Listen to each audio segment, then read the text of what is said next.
Good afternoon, ladies and gentlemen. I'm the last speaker, so I can only imagine you're tired. My name is Aris Stefatos.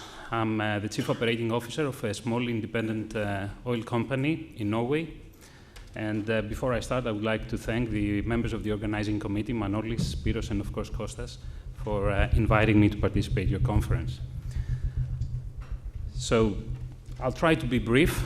And before I start, I should also say that my company has no activity in the East Mediterranean.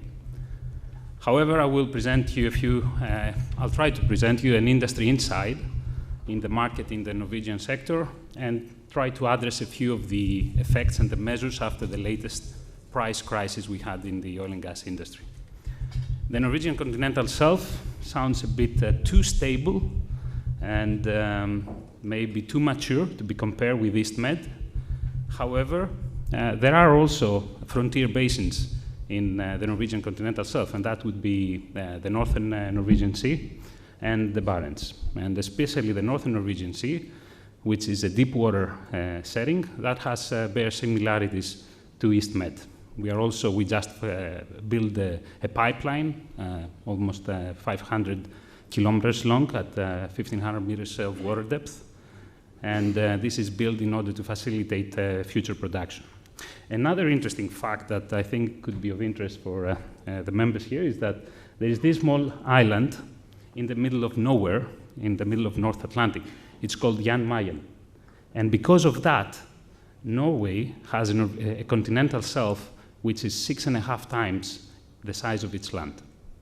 It's amazing.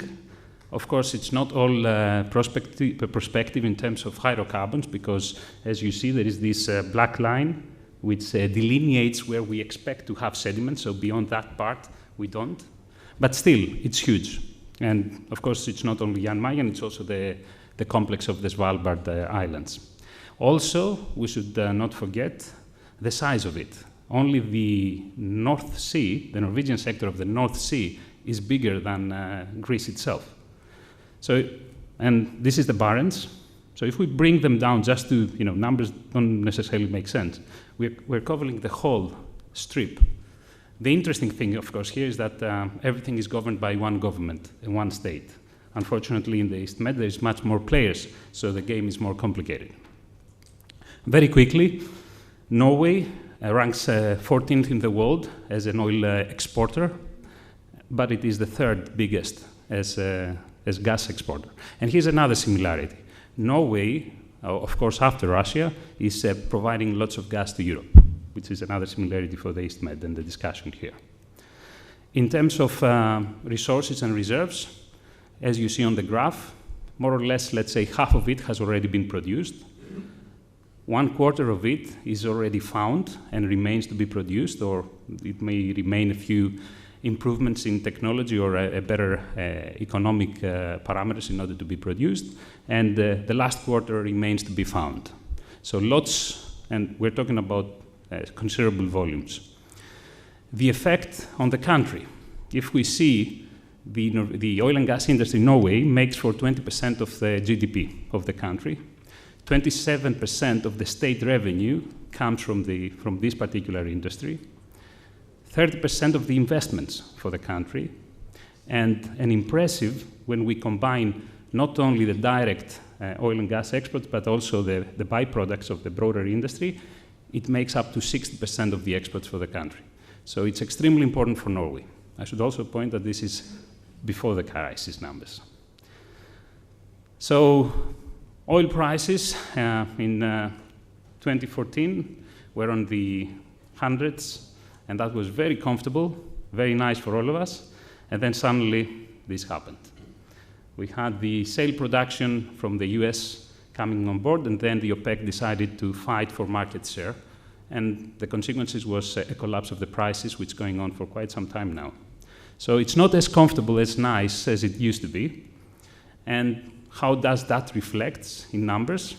So 2014, this is how the numbers I previously showed look like, and this is after the crisis. So in 2016, you see that the GDP, the share of the GDP has almost halved. Then the revenues from 29% down to 13%, the part of the total investments in the country from 30% down to 20%, and the exports from 48% down to 37%. So Norway has taken a significant blow from these low prices. Facing reality, you can be an optimist and say things will hopefully change. You can be a pessimist and get panicked, or you can realize that you need to do something about this is the reality, this is how things are. The lean thinker, this is the momentum. Why is the glass twice as big as it could be? This is the mentality in the industry. The industry has gone through such phases before, and we will go, as you will see, effectively through another one.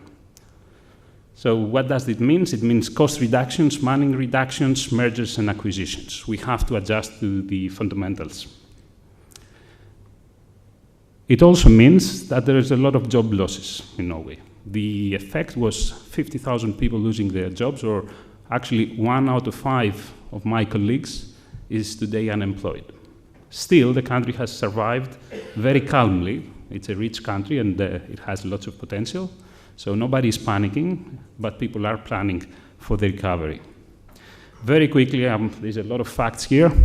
We have fourth consecutive years of reduction in the investments in the industry, which I think creates the momentum for the recovery. It will have a severe impact. We are not getting enough money. We're not getting the money we will need in order to continue the operations as the demand will be. We have development costs that have been dropping to 50% of the different fields. Impressive reduction. We have operating costs that have been reduced by 21%. And interestingly enough, we have reduced from before the crisis to last year, we drilled 22 less wells, exploration wells. However, which constitutes about 38% less activity. So we're not exploring as much as we were. So we won't be finding as much as we should. But we have been saving almost 50% on the cost, which is a good performance.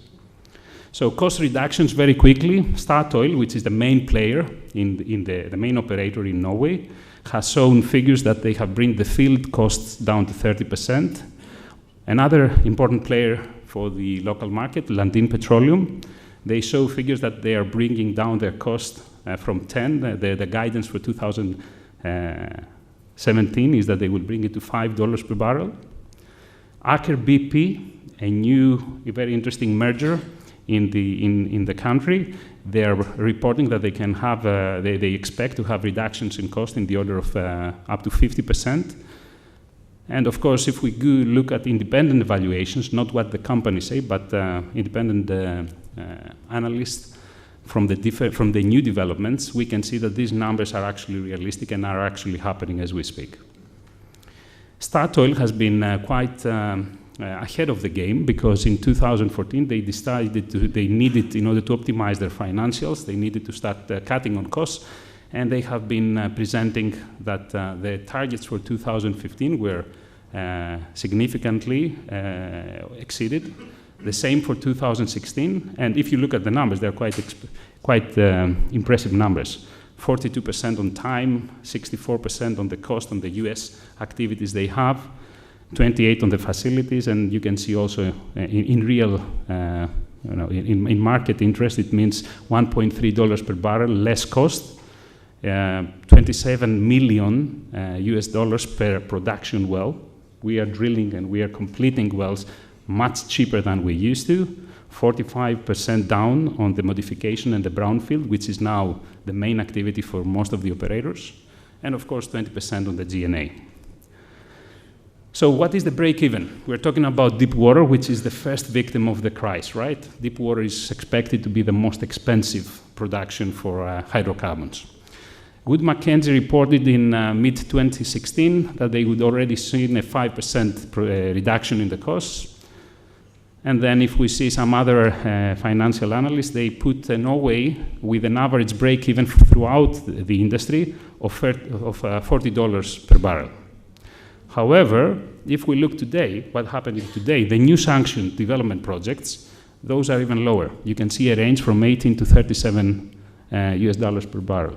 So quite impressive numbers. It's not as expensive, at least today, as we would assume, as we would directly think. So there are opportunities for investments. There are profitable projects still, even at these prices today. Mergers and acquisitions.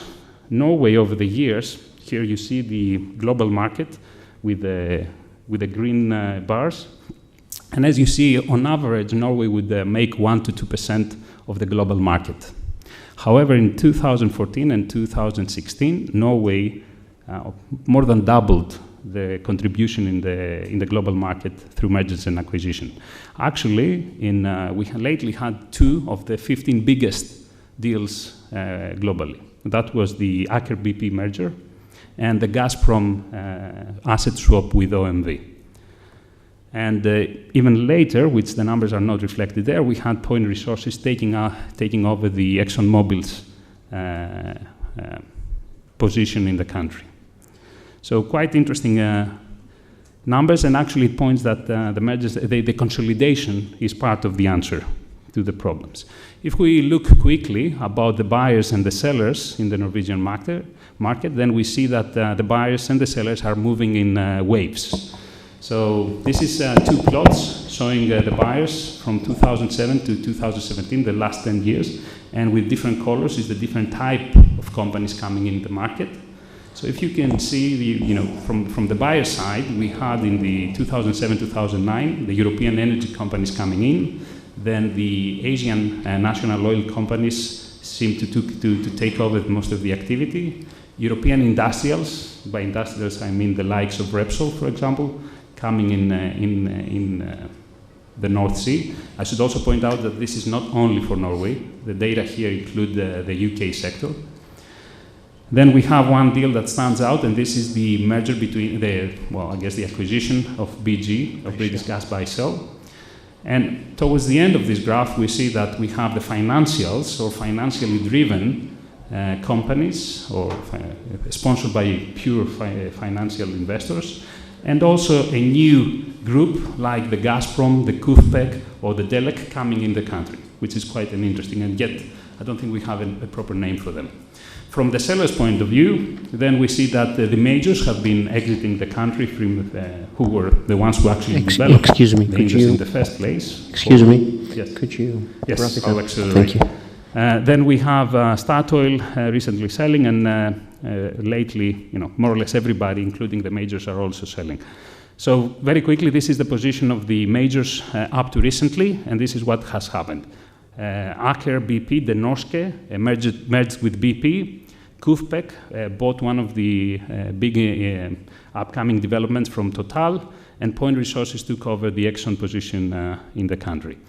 Company count, we started in 2000 with 22 companies, and we've been growing constantly up to 2013, when we reached the maximum of 57 companies operating in the country, and then for the first time we're dropping. But interestingly enough, there's not only companies exiting, but there are new companies coming in. Among in 2016, our company who entered the market. Today, we have 48 companies. In the early days, it was the majors who developed the resources, and then we moved to the large Norwegian companies, and today we have also medium-sized companies. It doesn't really, there's going to be some numbers there. So the main point here is that there is a strong financial industry in Norway who is supporting the revival of the industry. They are consolidating, they're taking on activity. So far, the industry, the local Norwegian industry players seem to be ahead of the game, but lately, as we saw with high-tech vision investment of taking over ExxonMobil, I think we see more competition with some very interesting deals happening. What is different? Of course, there's been publications in the news, the end of Norway's oil fairy tale. Maybe I wouldn't believe that is the interesting part. I think more interesting is the news that came from the government. Norway to completely ban petrol-powered cars by 2025. And it's very interesting, I don't think you can see. Elon Musk made a comment on Twitter when that was published. What an amazing country, or what an awesome country. Expected, he's the leader, he's the owner of Tesla. And you can see a lot of Teslas. 25% of the car fleet in Norway is electric and hybrid cars. So why do I point this out? This is data based on BP statistical output. The energy mix is likely to change. So it's not like the demand for hydrocarbons is being reduced, but we will have, and we should be prepared to face competition for other sources of energy, which means maybe to some degree a shrinkage in the market share, which I would only assume this will imply a pressure maybe eventually on the prices or on the new development projects. So trying to bring and conclude, no? Okay, I'll drop it here.